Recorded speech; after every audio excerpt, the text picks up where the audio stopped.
So today we're going to be taking a look at The Long Walk film adaptation released in 2025.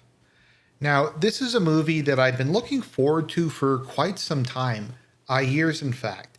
Now, I've never actually read the book, but the premise sounded really interesting. It sounded very kind of thematically rich, and I just wanted to see how they would adapt something that's this abstract and has that weird plot structure to the big screen. And this has been in development hell for decades. It's almost constant that they announce we're going to be making the Long Walk movie, then it gets canceled, then it's announced again, but they finally managed to produce it.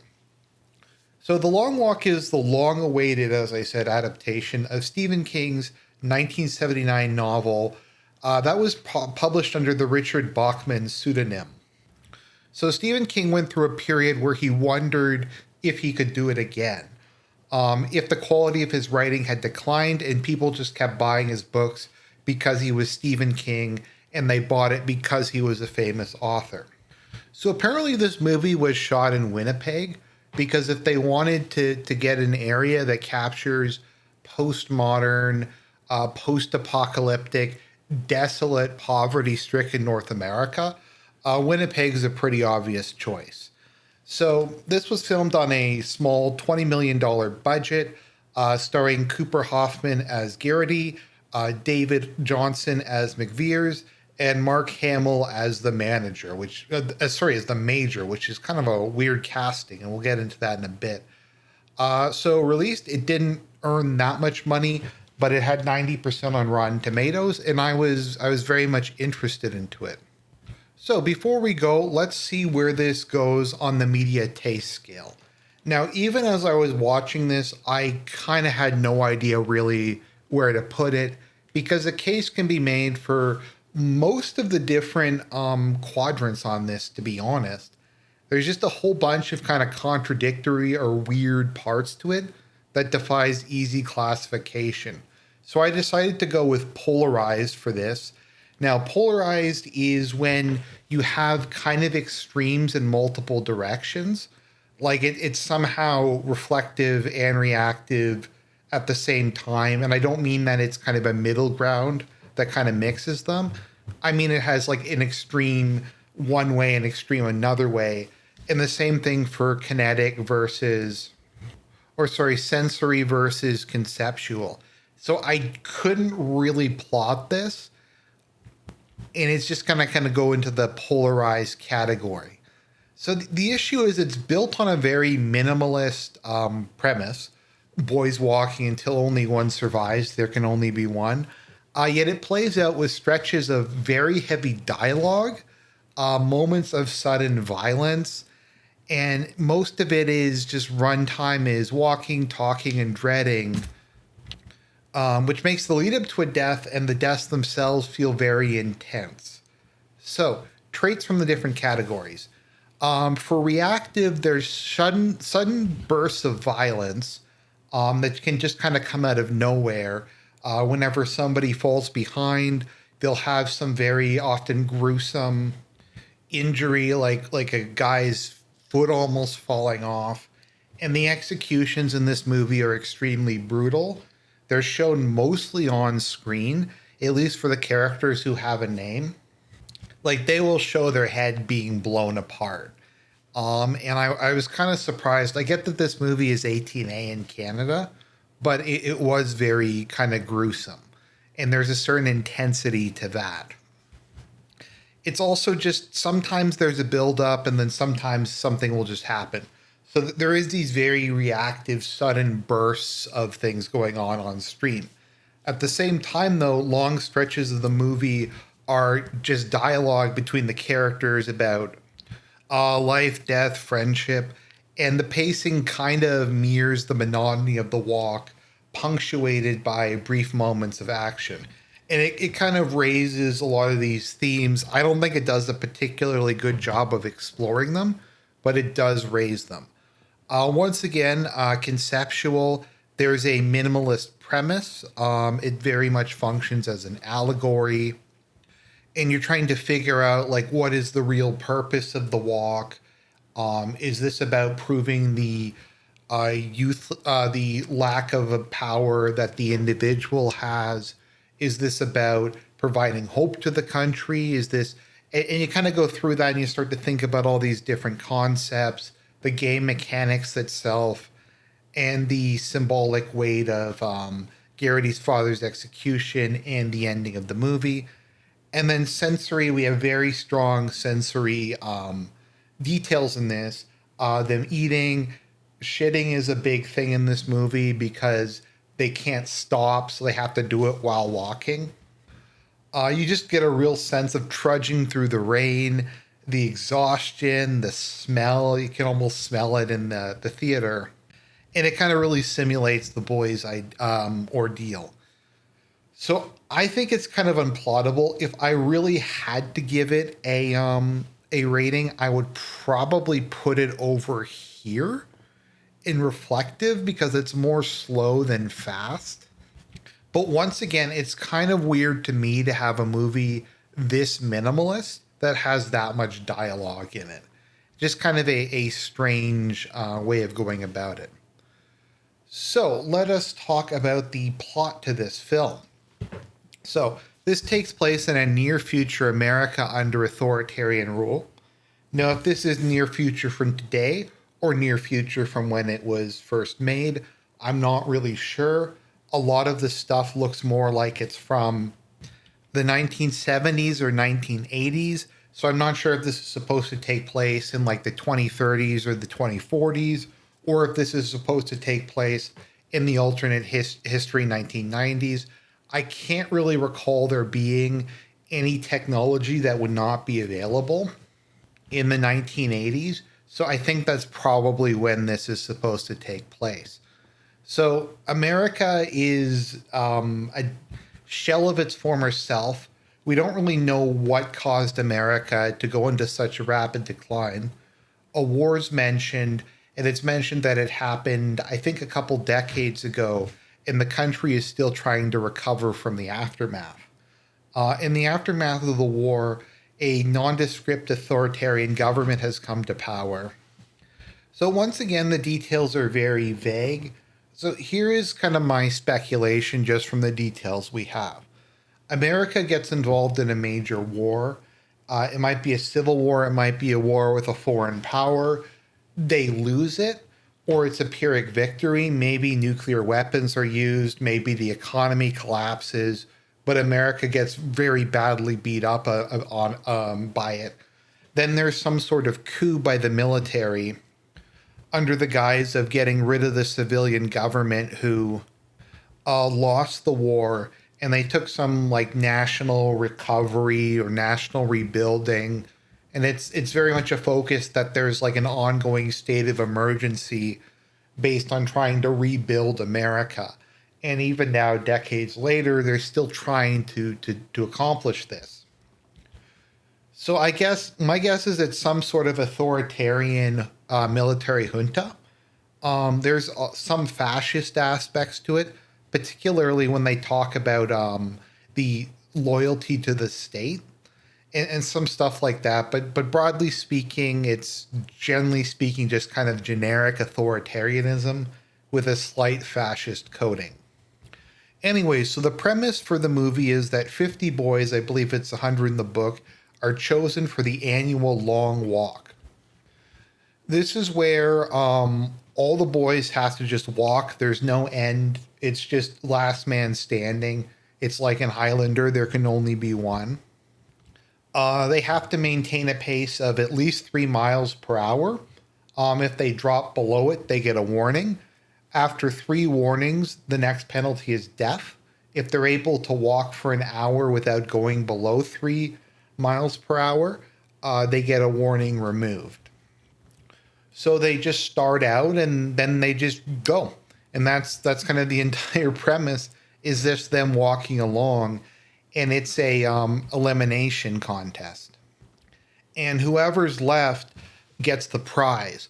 The prize is the collective wisdom and power of all the other boys who died during... No, that's Highlander. The prize is that the winner is granted an immense amount of money and a wish. In the book, it was a lot more vague, but here it's specifically money and then whatever you want. So Garrity, our main character, who was the main character in the book, who also wound up winning, arrives and immediately starts up a friendship with Peter McVeers. I'm just going to call him Pete for the rest of the video.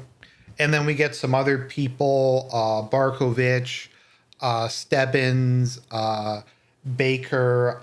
I'm going to be honest, I'm not the best with names, and I'm not the best with kind of differentiating. So, like, I think of characters like there's the Asian guy, there's the Catholic black guy, and stuff like that. There's just a bunch of different characters. I'm going to be honest, though, aside from, like, the major Pete and Garrity, I didn't find most of the other characters particularly compelling, and I can only recall them in very vague terms. So Pete and Garrity quickly form a friendship with two other guys, and they call themselves the Musketeers, and they're kind of a team. They're going to keep each other going. And there's kind of this aspect of delusion to the whole thing because there can only be one. It's not like their team can collectively win. Out of the four of them, three are going to die, and one of them is going to walk away. And this is just kind of an ongoing thing because, like, Garrity and Pete try to keep a lot of the boys going. But once again, I mean, it's every time they save someone who's fallen over, eventually either you or that guy is going to be dead. You both aren't going to make it out alive because this is last man standing. So as time goes, we just see people die for a variety of reasons. One guy gets a Charlie horse and is shot. Barkovich succeeds in taunting a guy into attacking him. The guy misses, falls over, hurts himself, and then he gets shot. There's a guy who had an undiagnosed medical condition. He dies. There's a guy who has a negative reaction to the rations. He gets the runs, ironically enough, and he kind of just dies shitting himself. One of them breaks down and attacks the soldiers and is left bleeding out. And you just kind of see them die one by one. And for some of them, they just kind of give up. Like they realize I can't go any further, and they just kind of accept the inevitability of death. And little by little, the group gets whittled down. Now, something that I am not entirely sure of, and it's kind of hinted both ways in the movie, is whether or not the signing up for the long walk is optional or not. Garrity seems to imply that it isn't, and that all boys in the United States are automatically enrolled. However, other stuff in the universe suggests that it is voluntary, and there's always far more people who volunteer for this than are actually chosen, because there's only 51 from each state. But as with everything else about the government and the setting, we don't really know. Garrity confesses to Pete that his father was killed by the government for promoting, he calls it the old ways or the old life. That is music from before the, like, music and art and books and stuff like that that are banned by the government, that are pre-war, as it were. And the government finds out that his father is doing this stuff, and he gets pulled out of his Garrity's house and executed in front of him, specifically by the Major. Okay, I'm sorry, I forgot to mention the Major earlier. So the Major is this kind of nefarious, somewhat ambiguous figure played by Mark Hamill, who's kind of the host, as it were, for the long walk. Like, he shows up and explains the rules. He shows up and gives patriotic speeches. And kind of the way that he's referred to in the movie, it makes it sound like he's the leader of the military junta. Or if he's not the ruler of America, he's extremely high up. Now, this is kind of weird considering he shows up and personally executes Garrity's father. Now, that's a couple of years previously, so maybe he's come to power in a time since then, because it seems weird that like the ruler of a country would go and personally execute some random dissident himself. Maybe he's just a psycho and he likes killing people, but that seems a bit weird. So my best guess is the Major was a mid-level figure in the regime who gained power and just continued to be known by that. Now that's actually not completely out of place. I think Gaddafi continued to be known by Colonel Gaddafi even after he came to power. And sometimes kind of weird nicknames like that just stick. So anyways, as we're going along, we eventually get down to the final five. One of them loses it, grabs a rifle, kills a soldier, and then blows his own brains out as kind of a gesture of taking his death into his own hands and not giving the power over him. Baker succumbs to eternal bleeding, and he chooses to stop and die. This happens a lot of the time. And we get down to the final three, and we have Stebbins, who's been stoic the whole movie, who reveals that he's the illegitimate son of the Major, and his wish was going to be that the Major acknowledged him as his son, but he gets sick during it and dies. And so this leads to only Garrity and Pete remaining. And they're not really sure what to do at this point in time, because they've both helped each other through it. They've kind of declared each other brothers, and there can be only one. Now, as we go through it, Garrity says that he joined the Long Walk because he wants to get revenge on the Major. So when he reaches the end, if his wish is granted, he's going to ask a soldier, I want your carbine as my gift, like as the wish. And then he's going to take the carbine and kill the Major. And he thinks that by doing this, he might bring down the military regime, and he'll also get revenge for his father.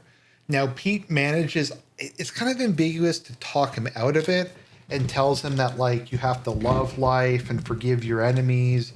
And it's violence is not the solution to your problems. And you know, kind of all that stuff. And Garrity seems to kind of take it to heart and maybe let go at least a little bit his hatred. We pass through Garrity's hometown. He sees his mother again and apologizes to her. He almost dies. Once they reach it, there is really no finish in this, but the area where it's expected to end soon, Pete tries to stop, which is, I believe, what happened in the book. However, Garrity gets him to keep going. Then he sits down himself and gets executed, leaving Pete as the victor. Now, Pete had previously seen that his wish was going to be that there could be two winners of the Long Walk. So if somebody made a friend for life, they would both be able to make it out of it. Instead, kind of saddened by the death of his best friend and everybody else, he wishes the same thing Garrity had for the carbine of a neighboring soldier. The Major okays it because I think in this they do treat the wish as almost something sacred that can't be overridden. The Major taunts him, basically says he's a weak pussy and he doesn't have it in him to kill him. Pete does wind up killing him and then continues walking off into the night, ending the movie. Now, obviously, in the book, Garrity wins, and he's so psychologically broken at the end, he doesn't really know what's going on, and he sees a dark figure that he runs after, and doesn't make his wish or anything like that. So just a couple, before we analyze this too much, a couple changes from the book. In the book, from my understanding, Garrity doesn't really have a definitive motivation. It's just kind of survival / status. In the movie, it's revenge. In the book, he has a girlfriend. In the movie, it's replaced with his mother in a similar role. There's the pregnant wife subplot. It gets transferred to just different people, with one of them being married and one of them being ill. We just have a couple other deaths. And obviously in the book, Garrity wins. And in the movie, Pete wins. So, just some themes that and just thoughts I had as I was going through this. So Garrity begins consumed by revenge, but gets more forgiving and I don't know if gentle's the right term, but accepting of the inevitability of death. Pete is the one who talks about compassion and forgiveness, but he turns around and embraces violence. The whole like you can't kill the major thing reads a lot like if you kill your enemies, they win. I always hate that. I mean, it's basically tyrannicide. The major is evil and he's ruling over a cruel regime that forces boys to walk to their deaths. Now, granted, they volunteer for it, but you get my point. He's evil. So I don't really get why killing him and possibly destabilizing an evil regime is some kind of bad thing that has to be rejected out of hand. It's just if you kill your enemies, you win. Something I find interesting is how there can be friendship in a zero-sum game. We have we have Garrity and Pete, and there can only be one, and eventually one of them is going to have to die. And they keep pushing off kind of the inevitability. I think they're both hoping that a third, some spurious variable will come in that will decide it for them, and it won't necessarily just come down to the two of them. And they won't have to pick. Like one of them won't have to sacrifice for the other, or they'll actively have to try to beat them. The other Musketeers really, I find, didn't play much of a role in the movie. The whole concept was kind of irrelevant to me. It was just about Pete and Garrity, which is fine because I didn't find the other guys that interesting. Most of the other characters were just background. They got very little screen time other than the main two. And while their deaths were shocking, in a lot of cases, we didn't really build much of an emotional attachment to them. So like I said, the thing that I find that the most interesting, early on the boys act as if their friendship can shield them from the consequences. They keep pushing off the inevitability, thinking something's going to save them, something's going to change. Something like that. So kind of a criticism I have, or not a criticism or a thought, is I almost wish that this had have been less lucid and less coherent. My understanding was it was a bit more surreal in the book.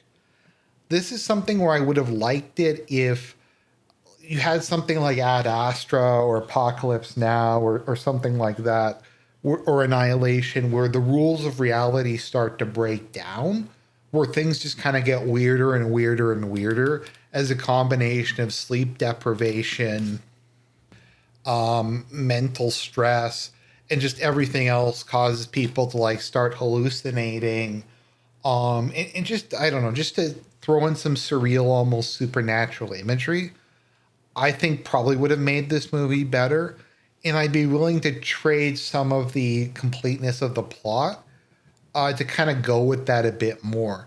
I kind of feel this movie in some cases needed to find something to kind of stick with, and it's kind of hard to say. The other major issue that I had with this is the major. So Mark Hamill just chews scenery like crazy. It's one of the hammiest, like most over the top. Well, maybe not one of the most, but it's an extremely hammy, over the top performance. And if he was like a mid-level functionary or he was an enforcer or something like that, that would make sense. But if he is supposed to be the leader of the regime, it doesn't really make a lot of sense to me. He kind of acts like a Bond villain.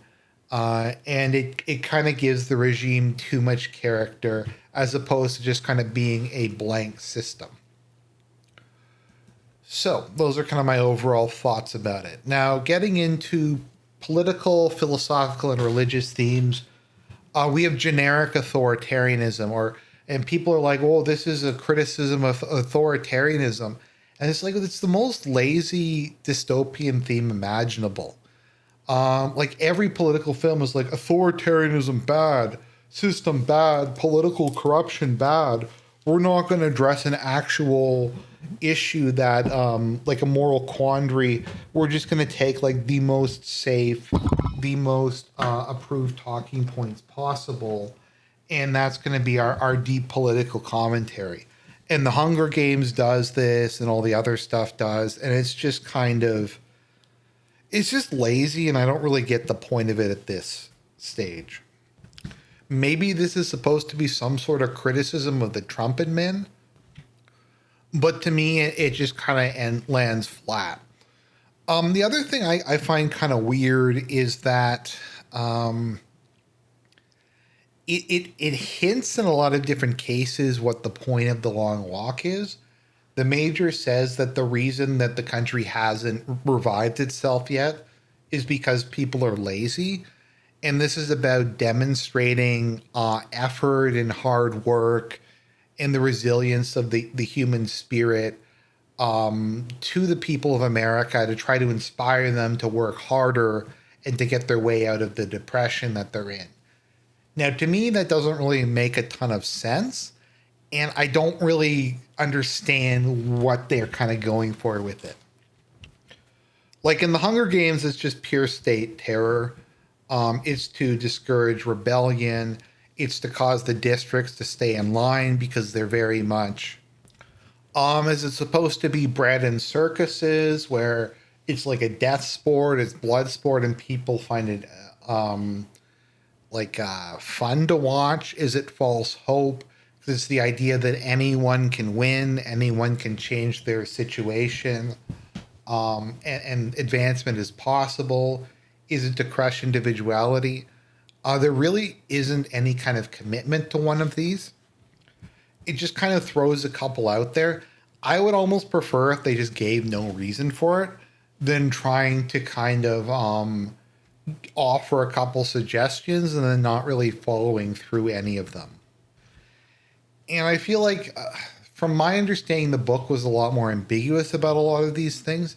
And I, generally speaking, don't really like ambiguity. So it's kind of hard. This was a difficult book to adapt, I'm sure. So, life under the regime, how bad does it have to be for people to volunteer for something where there's a 98% chance that they're going to die?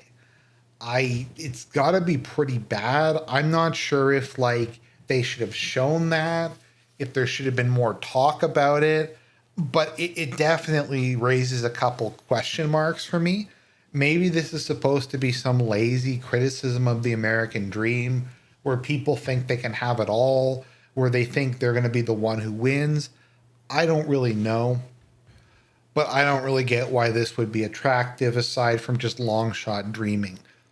And just kind of to finalize, this is something I don't know if it really irritates me, but I just find I don't like movies that are post-religious that deal with death and redemption and stuff like that. Because I think without God and without any concept of an afterlife, it just doesn't make sense to me. It doesn't make sense to me why you would sacrifice yourself for someone else. I guess you would just, in this very generic, biological imperative to continue the species by allowing other members of your species to continue. I just find it very kind of incoherent. And this is something you see in a lot of anime where they go, we'll live on in people's hearts. And it's like, it just doesn't really matter because your consciousness no longer exists. And so, it's not like it's going to help you after you die. Either your consciousness continues to exist in some form through your spirit or soul or whatever you want to call it, or there's nothing and then it doesn't really matter. At least that's how I've always perceived it. People have asked me how I want my funeral, and I've just kind of said I don't really care because either I'll be in heaven or purgatory, if I'm right and my religion's true, or I will cease to exist. And in either line, it's just not going to, in either case, it's just not going to be that important to me at that point in time. And I think more than that, like, faith is a transformative aspect. It's something that gives you the will to go beyond the self, to kind of deny your biological impulses, to master them, to kind of get to mind over matter, and to kind of gain a degree of self mastery that I don't know if is really possible without faith. So people will say, like, oh, well, it's very easy for you to be brave if you believe that there's an afterlife, or you believe that God will reward you, or something like that. And that's not really true. You still have extremely powerful biological impulses to not do certain things. And being able to override those is very challenging. Even if you like intellectually believe in something, that little voice will always keep nagging, what if you're wrong? What if your sacrifices are completely worthless? What if there's nothing? And so I think faith is fundamentally an act of will in a lot of ways. And I just don't really, it just doesn't really make sense to me. I'm going to be honest. I also think that other movies covered this better. It Comes at Night, which is a film I like a lot. It Follows, and the Edgar Allan Poe story, Mask of the Red Death. So, let's give this movie a rating. So I am going to give this movie a 7 out of 10, which on my scale is solid. I like this movie. I enjoyed watching it. If you're somebody who likes this kind of thing, this like existentialist, I don't even know what genre you would call this. But if you like what I've described it as, then yeah, I'd go see it. It wasn't a waste of time. I enjoyed watching it.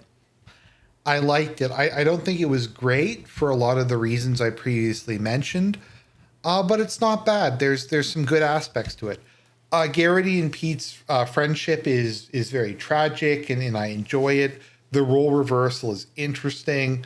The mechanics of the walk I found pretty interesting.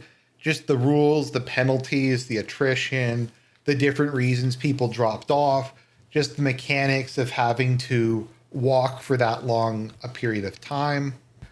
There's the impending sense of dread, kind of like in Jaws, that something really bad is going to happen. And then you just have like a really sudden, horrific thing go on, and it does get the blood pumping. And I think they did a good job of portraying the physical suffering these boys undergo in the various deprivations.